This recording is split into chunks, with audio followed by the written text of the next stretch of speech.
I want to explain why I got involved in the video conferencing industry, but more than that, I want to explain to you today 3 things to take away from this presentation.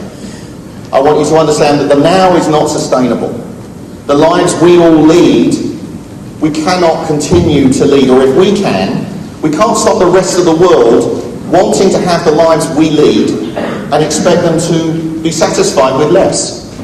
And the lives we lead are also unsustainable in the fact that all your organisations want you to be 20% more productive next year, and 20% more the year after, and 20% more the year after that. Well, how are you going to do that? You're going to work harder?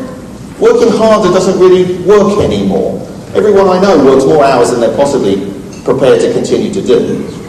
We have to do something different. The other thing I want you to understand today is quality matters. The quality of the experience isn't above a certain level, it doesn't work. And then I want you to go after this and see the Jenny people or life science we're here as well today, and go and get a demo, because you won't believe this stuff until you see it. And once you see it, you cannot believe how you will change your customers' lives with it. We've all got the same amount of time in our lives. And I've noticed that I've been in business now for 25 years, and planes aren't any faster than they used to be. In fact, the only really fast plane we ever had, we stopped using 3 or 4 years ago. So we're all still stuck at 500 miles an hour. You think, well, everything in technology has increased dramatically, but my plane hasn't. It still took me, obviously I live in San Diego, you can obviously tell. And I flew here, it still took an hour. It would have taken an hour 35 years ago. It would have cost more. Let's talk about quality for a moment. Quality is a funny thing.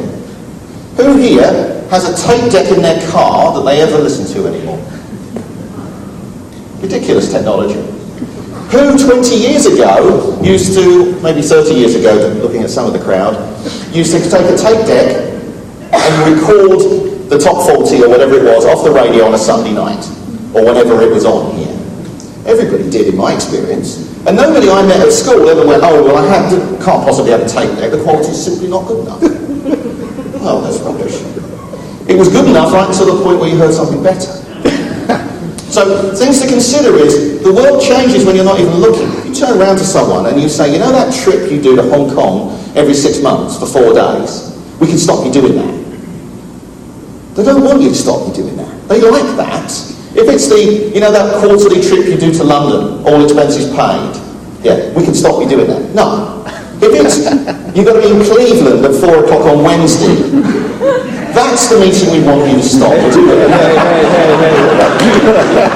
And nothing against Cleveland, I'm sure it's lovely. I was once told by a colleague of mine that Detroit is Cleveland without the glitter.